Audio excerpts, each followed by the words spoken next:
Along the tropical southern shore of the Bay of Guanabara is Rio de Janeiro, capital and largest city of Brazil. It is superbly situated on the Atlantic Ocean, dominated by the renowned Sugarloaf Rock at the harbor entrance, perhaps the most famous landmark of any city in the world.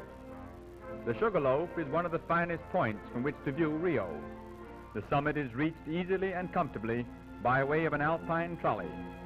Small cars, suspended on cables, transport passengers from the ground to the top of the rock in a few minutes, unfolding a continuous panorama of towering mountain peaks which rise more than 3,000 feet above the sea and make the great Latin American city one of the most beautiful in the world.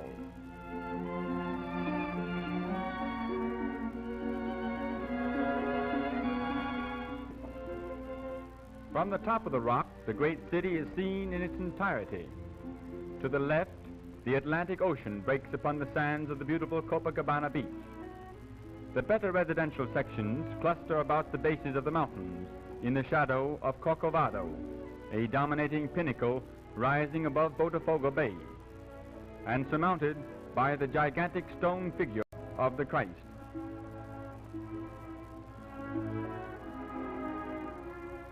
The residential area stretches on to the right until it meets the modern downtown section of skyscrapers and public buildings. Rio de Janeiro, once jewel of Portugal's colonial kingdom, then for 67 years imperial capital of an independent empire, is today seat of the government of Brazil, a country the area of which is greater than the 48 United States of America and the fourth largest country in the world. Rio is fast developing into one of the greatest of seaports. Its piers and warehouses stretch along a harbor whose 30 square miles can accommodate any ship that floats and make even the world's largest liner appear like a toy boat in a pond. The peninsula upon which was once built the entire city is today the downtown business area. Castle Hill, where the foundation stone of Rio was laid in 1567, rose from the center of this area, but to make room for city improvements, it was leveled. In the distance can be seen the always prominent Sugarloaf Rock. Within the downtown district are parks, which in the tropical climate always present pleasing green appearances. Paris Park, bordering the bay, is the largest.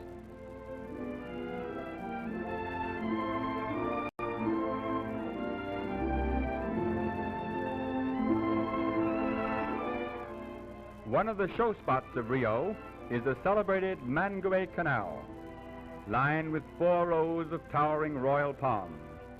The canal was constructed mainly to drain away tropical rains and lessen the breeding of mosquitoes, and also as a waterway for the transportation of produce. For practical reasons, it was never completed as planned, but is preserved as a beautifying asset of the city. There are numerous other palm-lined avenues in Rio. Notably among them is the Rua Pesando, bordered with 199 slender giants. It leads from the Botafogo Bay to the Isabella Palace, a mansion used as a residence for distinguished guests of the government. Among Rio's modern improvements was the demolition of 638 houses and the completion within 6 months of the superb Avenida Rio Branco. The tree-lined avenue divides the business district and is the main thoroughfare of the city. It is the pride of the Brazilians and presents a picture of busy activity from early morning until late at night.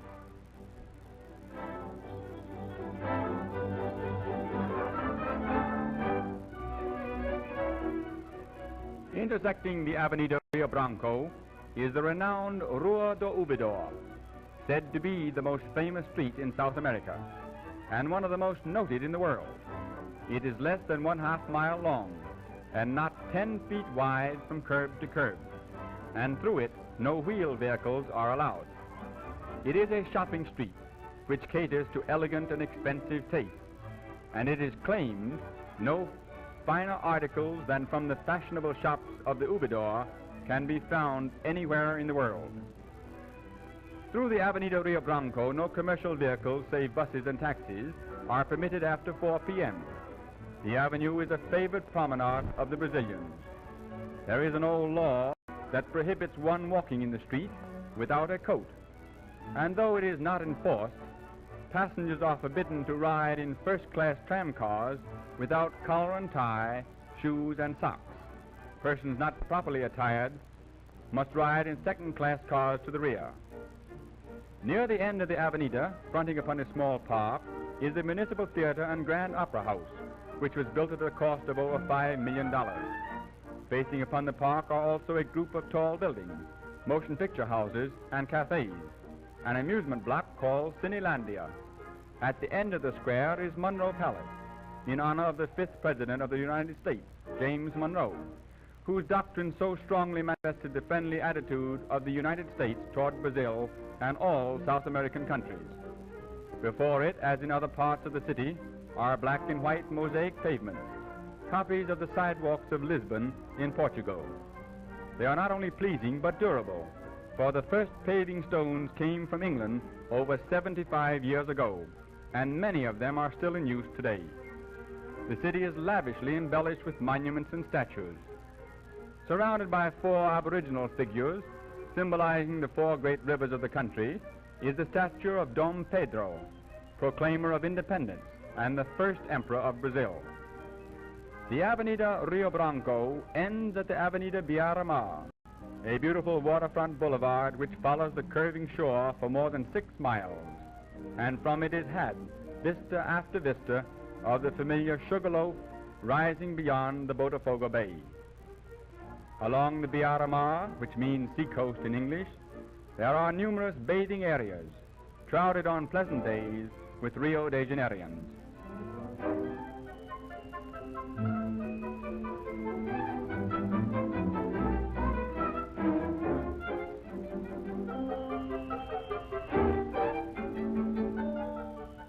The most beautiful bathing site of Rio is the curving Copacabana Beach. Not many years ago, sand dunes and wilderness. Today it has been developed into one of the most desirable residential sections of the city, and the beach is a year-round playground for Brazilians and foreigners.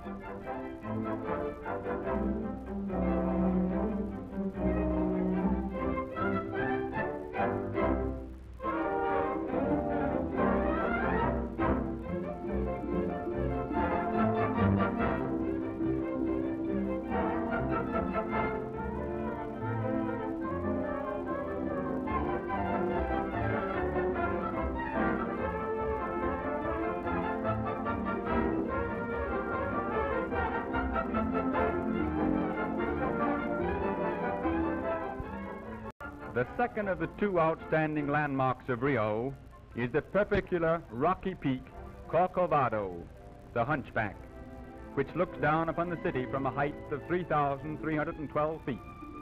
Its summit is crowned by a colossal modern statue of the Christ, with arms outstretched in an attitude of welcome. From a lookout terrace at its base, it had one of the world's most famous urban panoramas.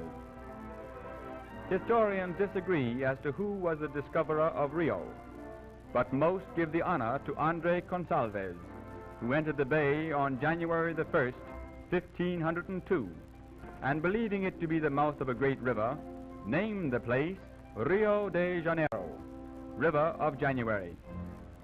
Since the first permanent settlement in 1558, the shores of the Bay of Guanabara have slowly been changed from forest and jungle to become one of the great capitals of the world and one of the most beautiful cities of all time.